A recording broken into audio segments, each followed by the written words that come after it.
Hello, my name is Song Han Ko. I'd like to introduce the core findings of my research paper titled Comparative Analysis of Unitary and Federal Systems of Policy Diffusion. This study investigates how different types of political systems, federal and unitary, affect the way that public policies are created, spread, and implemented. Let me begin with the definitions.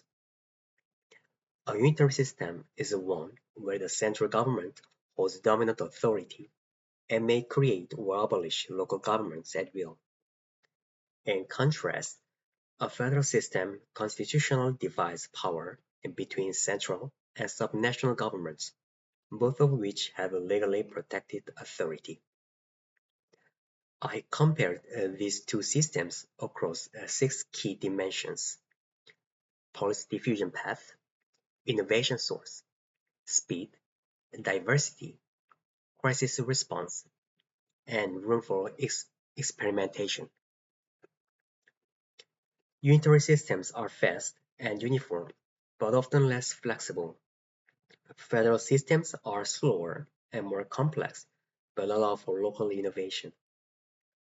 To explore how this structural difference affects policy innovation and diffusion, I reviewed three major theories.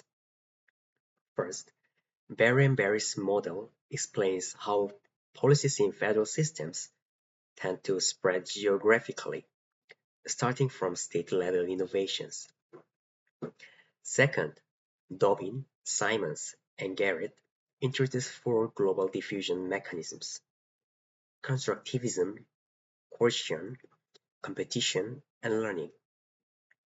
Third, Bennett's policy convergence theory outlines how countries become more alike through emulation, elite networking, harmonization, or penetration.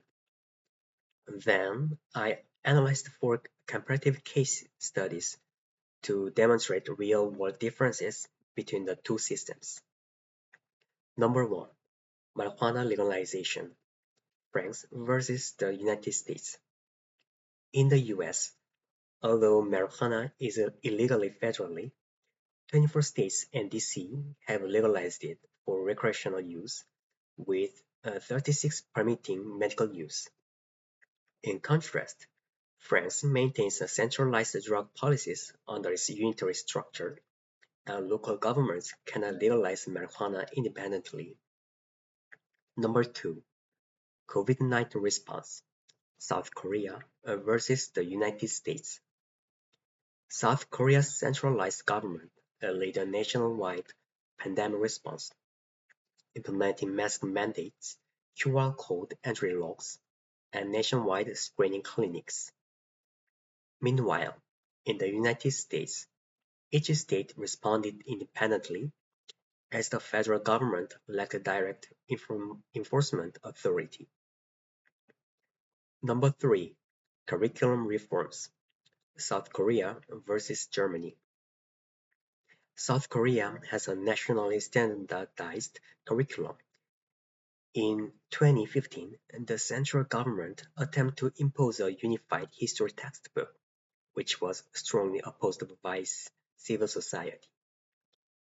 Germany, as a federal country, allows each state to have its own education policy, resulting in different school systems across regions.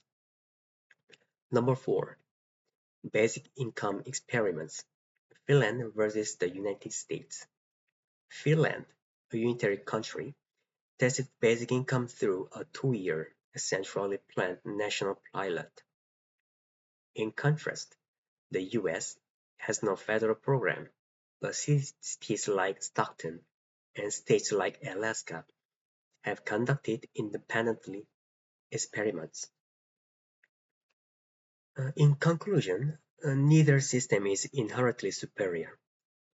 Unitary systems are advantageous for urgent and unified responses, while federal systems offer adaptability through local experimentation over time.